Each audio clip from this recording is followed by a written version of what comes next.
Ketika bayangan tangan Qian Yuanliang hendak menyentuh buah itu, aura yang mengerikan langsung membungkus tangan Qian Yuanliang. Dia bahkan merasa sulit bernafas. Dalam sekejap, seolah waktu berlalu, jejak kekuatan aturan waktu meresap ke tubuh Qian Yuanliang. Ling Luling di belakang Qian Yuanliang dengan jelas melihat Qian Yuanliang perlahan menjadi tua. Rambutnya berangsur-angsur memutih dan wajahnya berkeriput dengan kecepatan yang terlihat dengan mata telanjang. Ling Luling meraung, dan cermin sederhana muncul langsung di tangannya. "Qian Yuanliang, apakah kamu baik-baik saja?" teriak Liu Chengze dan Liu Fengyu terbang dengan cepat. Dan ketika mereka melihat Qian Yuanliang, wajah mereka semua menunjukkan ketakutan. Apakah orang di depan mereka ini masih teman mereka? Qian Yuanliang seolah-olah dia berumur puluhan ribu tahun dalam sekejap. "Dasar bodoh," ucap Ling Luling bergegas dan mengutuk. Dia buru-buru mengeluarkan pil penyembuhan dan dengan cepat memberikan ke Qian Yuanliang dan menyembuhkannya. Kekuatan pil suci yang mengerikan meresap ke tubuh Qian Yuanliang. Aura Qian Yuanliang menjadi kuat kembali dan luka di tubuhnya dengan cepat pulih. Tetapi wajah tuanya tidak banyak membaik. "Ling Luling, mengapa Qian Yuanliang menjadi seperti ini?" tanya Liu Chengze dan Liu Fengyu terkejut. Wajah Ling Luling berwarna hijau dan menjelaskan, "Ini adalah buah dari pemahaman hukum waktu. Meskipun hukum waktu yang terkandung di dalamnya tidak dapat membuat orang memahami asal-usul waktu dan sepenuhnya mengendalikan aturan waktu, namun dimungkinkan untuk mempraktekannya dengan kekuatan magic waktu tertentu. Buah dao jenis ini adalah salah satu buah dao tertinggi, bahkan di surga. Tetapi buah dao yang menantang surga ini juga memiliki keistimewaan, yaitu tidak boleh dipetik sebelum matang. Sama seperti dao Yumo ini, lingkungannya penuh dengan waktu yang belum stabil. Begitu seseorang mendekat, ia akan waspada dan memicu serangan balik. Untungnya Qian Yuanliang bisa selamat jika beberapa saat kemudian mungkin dia sudah menjadi tulang." Mendengar itu, Liu Chengze dan Liu Fengyu tiba-tiba menarik nafas.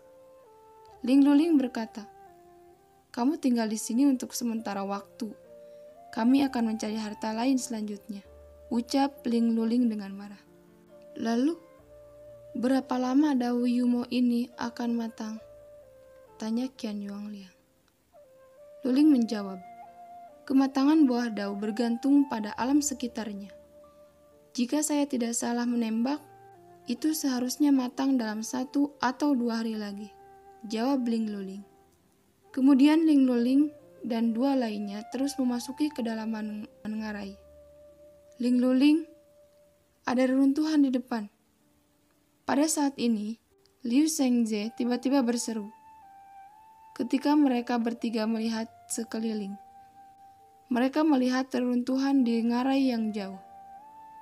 Dan ada nafas yang mengerikan di antara runtuhan ini, membuat ketiganya merasa takut dari lubuk hati mereka. Di seluruh runtuhan, ada banyak pintu masuk dan keluar, dan itu berantakan. Ling Luling dan lainnya dengan cepat berdiri di depan ruang yang berantakan itu, dan merasakan getaran jiwa. Ini seperti pintu masuk. Dan ada tembok besar yang tidak terlihat di pintu masuk, yang memisahkan mereka dari dalam. Kekuatan jiwa dari ketiga Ling Luling dengan hati-hati menembus ke ruang di depan mereka, dan segera merasakan berbagai hukum dan pusaran saling terkait. Seperti jaringan pisau langsung memutar. Kekuatan jiwa mereka menjadi berkeping-keping. Ini seharusnya menjadi salah satu pintu masuk utama reruntuhan, ucap Ling Luling berkata dengan suara yang dalam. Hanya saja mereka tidak bisa masuk ke tempat seperti ini. Mereka bahkan memiliki perasaan bahwa begitu mereka masuk, mereka akan segera dipenggal oleh niat membunuh yang mengerikan di sini.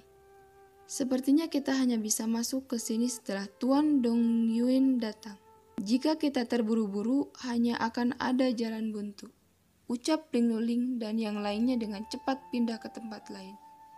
Karena jelas ada pintu masuk dan keluar lainnya selain pintu masuk utama itu, Ling Luling dan yang lainnya merasa bahwa pasti ada sesuatu yang mereka inginkan di tempat ini. Mereka dengan cepat mencari di sekitar reruntuhan. Di tengah perjalanan, mereka menemukan banyak harta. Bahkan ada yang banyak harta tingkat dan mereka bahkan telah melihat harta tingkat alam suci surga ini. Itu mengejutkan mereka. Apakah yang telah terjadi di benua ini? Sesungguhnya bahkan ada ahli dari alam suci surgawi yang bertarung di sini. Sangat disayangkan bahwa harta karun ini semuanya telah membusuk, gumam mereka kebingungan. Dan ketika Ling Luling dan yang lainnya masih mencari di reruntuhan ini, sesosok muncul dengan tenang di tempat buah dau. Itu adalah Qichen dan kucing hitam besar. Melihat Qian Yuan Liang duduk berjaga di sisi dau, Qichen terkejut. Dia adalah penguasa surga.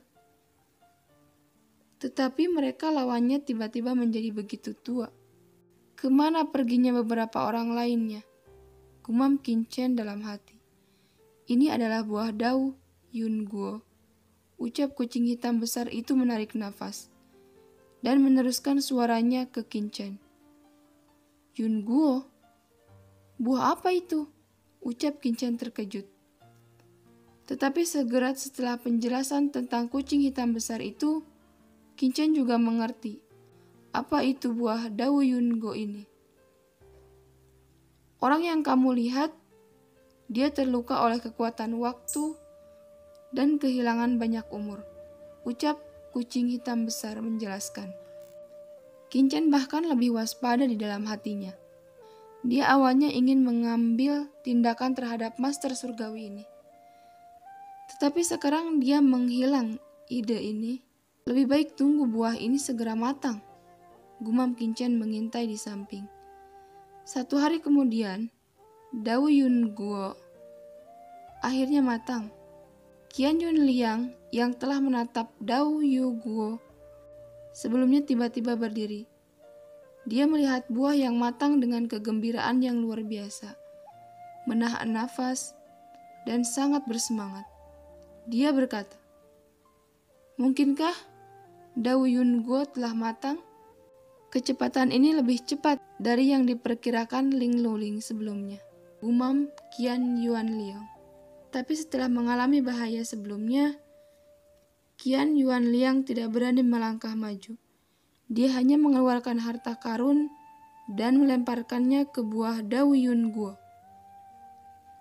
Dalam sekejap, harta itu mendarat di buah daun Yun Guo. Namun tidak ada gerakan, juga tidak memicu serangan balik dari buah aturan waktu. Qian Yuan Liang tiba-tiba mengerti bahwa dau Yun Guo benar-benar telah matang. Qian Yuan Liang menunjukkan keterkejutannya di matanya dan langsung bergegas. Tapi saat dia bergegas melewatinya, seekor binatang buas yang menakutkan tiba-tiba juga tergegas menuju dau Yun Guo. Ternyata itu adalah ular piton kuning berusaha menggigit buah dau Yun Guo. Sial. Ada mambis yang juga mengincar buah ini secara diam-diam. Gumam Qian Yuan Liang terkejut. Aura tersembunyi dari binatang darah ini terlalu kuat. Dia bahkan tidak merasakan kehadirannya sebelumnya. Pada saat krisis, dia tiba-tiba membakar kekuatan jiwanya. Buah dau Yun Guo terkait dengan pemulihan hidupnya. Bagaimana dia tidak gelisah? Sesaat kemudian, tombak panjang muncul di tangannya. Tombak itu meledak ke langit dengan cahaya pelangi dan langsung datang ke kepala ular piton kuning dan menikamnya dengan keras di kepalanya. Ular piton itu meledak dan jatuh ke tanah. Di sisi lain, Qin melihat Mambis ini bergerak, tetapi matanya bersinar. Mengambil keuntungan dari saat Qian Yuanliang dan Mambis bertarung, dia diam-diam mengambil ketiga buah ini. Begitu buah Dao Yun Guo ini jatuh ke tangannya, Qin segera merasakan aura waktu begitu terkendali, sehingga pori-pori di seluruh tubuhnya menjadi rileks. Ini benar-benar harta karun. Ini adalah pertama kalinya Qin melihat harta karun yang bisa membuatnya merasa seperti ini. Pada saat ini, dia tampaknya akan menjadi abadi dan jiwanya dicuci selama bertahun-tahun, pikir Qin dalam hati. Baiklah, pergi dari sini dulu, ucap Qin setelah mendapatkan buah Dao. Dan secara naluriah ingin pergi dari sini, karena dia tidak tahu di mana master surgawi lainnya berada. Akan merepotkan jika dia terjebak oleh mereka. Memikirkan hal ini, Qin segera berbalik dan pergi dari sini. Di sisi lain, di bawah tembakan dan Yuanliang, binatang suci ular piton itu dipaku ke tanah oleh tombaknya. Dia berkata, "Huf, berani merebut barang ini dariku. Kamu hanya mencari kematian," ucap Qian Yuanliang mendengus dingin sebelum berbalik.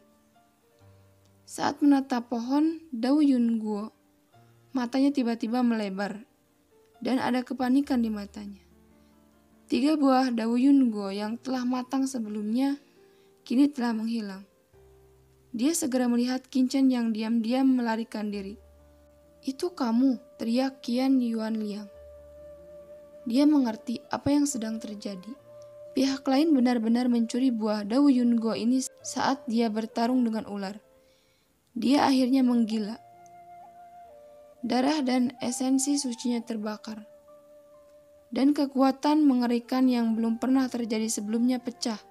Tembakan itu menyapu dan tanah di sekitarnya retak. Ini sangat menakutkan. Pada saat yang sama, Qian Yuanliang meledakkan aliran cahaya ke langit. Ini jelas adalah sebuah kode untuk memanggil rekan-rekannya. Namun Qin bergegas buru-buru. Matanya berkedip dingin. Karena pihak lain memutuskan untuk mengejarnya, dia tidak punya pilihan selain hidup atau mati. Dan segera bergegas menuju jebakan yang telah diatur dari jauh. "Pencuri sialan! Bisakah kamu melarikan diri?" teriak Qian Yuanliang meraung dan mengejarnya. Qin tertawa, mengeluarkan pedang iblis, berbalik dan menebas dengan pedang. Tiba-tiba aura pedang yang menakutkan menyerang, meledakkan raungan yang menakutkan. Kekuatan Qin telah meningkat terlalu banyak. Dengan potongan pedang ini, Qian Yuanliang benar-benar merasakan sedikit krisis. Dia awalnya melihat bahwa Qin hanyalah seorang prajurit puncak semi suci, dan dia tidak peduli sama sekali. Pada saat ini hatinya dingin, tetapi untuk mencegah Qin melarikan diri, dia tidak menghindar, tetapi melambaikan tombaknya dan menusuk dengan keras. Energi pedang Qin hancur, dan kecepatan Qian Yuanliang hanya berhenti sebentar. Apa? Anak ini sangat kuat. Tidak heran dia bisa membunuh Fu Keijun. Apakah dia benar-benar seorang prajurit puncak semi suci? Gumam Qian Yuanliang terkejut. Qian Yuanliang yang membakar darahnya dan berakselerasi dengan liar. Aturan ruang didesak Qin yang mengubah bentuk tubuhnya. Segera muncul di belakang Qian Yuanliang dan melancarkan pukulan yang sama. Hahaha, hanya semut belaka. Kamu pikir aku bisa menghancurkan pertahanan orang suci ini? Ucap Qian Yuanliang meraung dan menunjukkan kekuatannya di puncak alam suci. Qin mencibir. Dia segera mengaktifkan ki sejati di tubuhnya. Segera, pilar langit dan bumi yang tak terhitung jumlahnya muncul. Ini adalah arai 10.000 pembunuh setan. Dan ini adalah jebakan yang telah diatur Qinchen sejak lama. Formasi itu langsung menutupi Qian Yuanliang dalam sekejap. Selain itu, api iblis Yuanliang dan Yukong Bian yang dilepas pada saat yang sama, dua api langit yang menakutkan terjalin. Seni pedang, kata mati Yu Jiansu. Teriakan Qinchen juga mendesak pedang iblis. Dan aura iblis yang mengerikan menyebar. Qian Yuanliang terkejut tiba-tiba. Kengerian pukulan ini membuatnya benar-benar tak terbayangkan. Sebuah ledakan besar terjadi di kehampaan. Dan area alam radius 10 mili benar-benar rata dengan tanah. Namun, ketika badai energi berhenti, Qian Yuanliang yang masih berdiri dengan rune yang tak terlukiskan berkedip di tubuhnya. Qinchen, ada rune penjaga pada bocah ini. Pukulan Anda barusan tidak mempan. Suara kucing besar itu berdering. Di lain sisi, jika bukan karena Tuan telah meninggalkan rune padaku, aku mungkin telah terluka parah saat ini, gumam Qian Yuanliang. Wajahnya penuh dengan keterkejutan. Tetapi niat membunuh di dalam hatinya telah mencapai tingkat yang tak terbatas. Pada saat ini tidak peduli siapa yang muncul, dia harus membunuh Qinchen. Dia berkata, apakah kamu menggunakan metode ini untuk membunuh Fu Keijun? Tapi sayangnya kamu bertemu denganku. Aku bukan Fu Keijun, ucap Qian Yuanliang dengan bangga. Mengapa? Apakah Tuan Surgawi yang bermartabat tidak berani menerima seranganku dan hanya akan terus menghindar, ucap Qinchen bersenandung dingin. Wajah Qian Yuanliang memerah, tapi dia acuh tak acuh.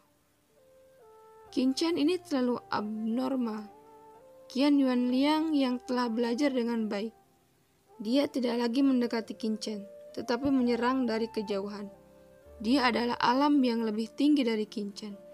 Dan bahkan jika dia menembak pada jarak seperti itu, dia bisa menimbulkan ancaman besar bagi Qinchen. Sebaliknya, serangan Qinchen sulit mengancamnya dari kejauhan. Qinchen segera mendesak gong emas. Bukankah ini Tian Yung Gong milik Fu Keijun? Bocah sialan, teriak Qian Yuanliang gemetar karena marah. Qinchen menggunakan harta Fu Keijun untuk bertahan dari serangannya. Qinchen jelas juga tahu pikiran Qian Yuanliang. Dan dia sedikit cemas. Begitu bala bantuan yang tiba, dia dalam bahaya. Jika Qin Mo ada di sini, itu akan baik-baik saja. Dengan kekuatan Qin Mo, bersama-sama mereka pasti bisa saling membunuh. Tapi sekarang Qin Mo pergi ke tempat lain.